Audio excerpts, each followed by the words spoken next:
পুজো হোক বা জন্মদিন, জীবনের বিশেষ মুহূর্তগুলির আনন্দ ভাগ করে নিতে সর্বদা আমাদের সঙ্গী হয় মিষ্টি। আর বাঙালি মানেই মিষ্টি অন্তপ্রাণ। মিষ্টি খাওয়া হোক বা তৈরি করা, দুটো কাজেই বাঙালির জুড়ি মেলা ভার। উত্তর কলকাতার নবীন ময়রা থেকে দারিক ময়রা, মিষ্টি তৈরিতে সেরার শিরোপা সেই বাঙালির মাথাতেই। এমনই এক মিষ্টি তৈরির কারিগর ছিলেন দারিক ঘোষ। মিষ্টি তৈরিতে সিদ্ধহস্ত ছিলেন তিনি। প্যাড়া থেকে শুরু করে বরফি, গজা, রসগোল্লার জন্য বেশ নাম ডাক ছিল দারিক ময়রার।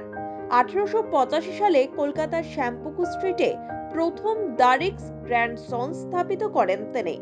ব্রিটিশ আমল থেকে আজ প্রায় 140 বছর ধরে রমরমিয়ে চলছে দারিক ঘোষের প্রতিষ্ঠিত এই দোকান।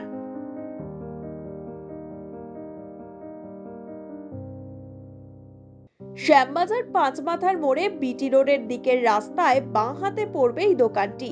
এদের আরেকটি শাখা আছে লালবাজারের কাছে। নতুন মিষ্টি আবিষ্কার হয়নি এই দোকানে, তবে স্বাদে রয়েছে নতুনত্বের ছোঁয়া। দারিক ঘোষের জনপ্রিয়তা ও খ্যাতি ছিল তখনকার প্রচলিত মিষ্টি তৈরির উন্নত মানের ও সূক্ষ্মতার কারণে। উত্তর কলকাতার বিখ্যাত মিষ্টির দোকানগুলির মধ্যে অন্যতম হলো দারিকস গ্র্যান্ড সন্স, অর্থাৎ যে দোকানের মিষ্টিকে সকলে এক নামে চেনে। দারিকের মিষ্টি নামে পরিচিত এই দোকানের মিষ্টি। আর এই দোকানের ইতিহাস এবার আমরা জেনে নেব এই দোকানের যিনি বর্তমান কর্ণধার রয়েছেন তার কাছ থেকেই। দাদা নমস্কার, ওয়ান ইন্ডিয়া বেঙ্গলিতে আপনাকে স্বাগত। তো আপনাদেরকে নমস্কার। তো দারিকের মিষ্টি মানে উত্তর কলকাতার যারা বাসিন্দা তাদের মুখে মুখে এই দারিকের মিষ্টি এত প্রচলিত হয়েছে, তো এটা শুরুটা কিভাবে হয়েছিল? এটা শুরু হয় 1885 মানে আমার ঠাকুরদাদার বাবা হন দ্বারিকানাথ ঘোষ। উনি হাওড়া জেলায় ওনার জন্ম, উনি হাওড়া জেলার নিজবালিয়া গ্রামে ওনার জন্ম।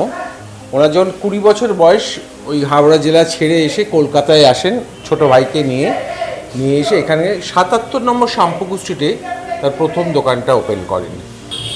এরপরে নেক্সট দোকানটা যেটা হয়েছিল সেটা হচ্ছে 1825 সালে, প্রায় 38 বছর পরে সেটা হয়েছিল। এবং 1926 সালে উনি মারা যান।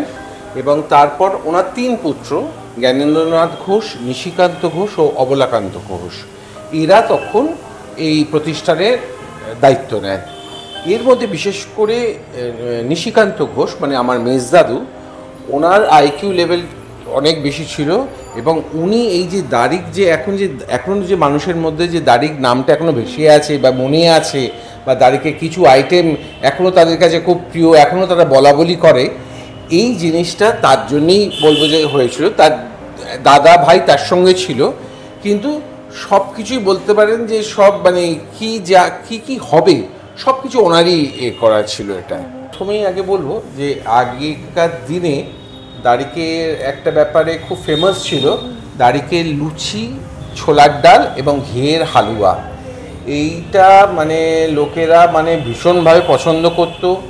এটা অনেক সময় অনেক আমাদের রাজবাড়িগুলোতে গেছে এবং এমনি লোকেরাও অনেক সময় তাদের রাত্রির খাবারের জন্য এই লুচি, ছোলার ডাল নিয়ে যেতেন, রাত্রির আহারের জন্য মানে ফর ডিনার নিয়ে যেতেন। এর সাথে দারিক কোনো বিশেষ মানে আমি বলবো মিষ্টির ওপরে ছিল না, মোটামুটি সব মিষ্টির ওপরেই প্রাধান্য দিত। আর আরেকটা ছিল গোলাপি শরবত দারিকের।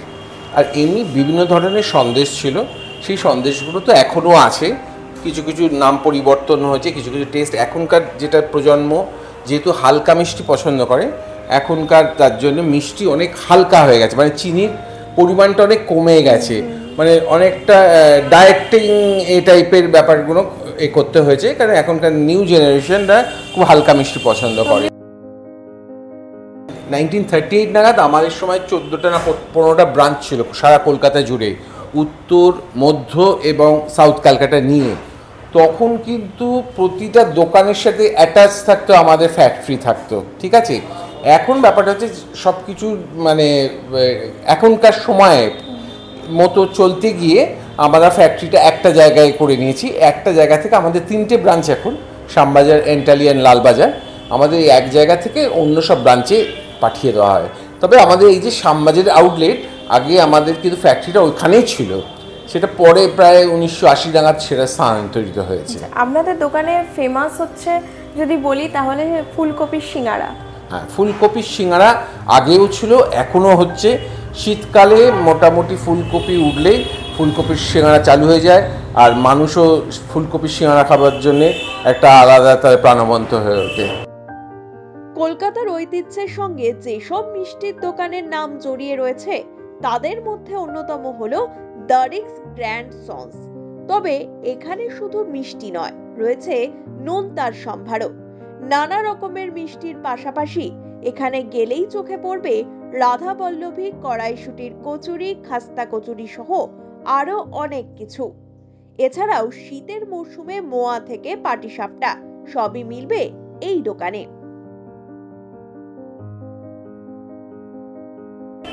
এই মুহূর্তে আমার সামনে রয়েছে সুস্বাদু মিষ্টি এবং নোনতা।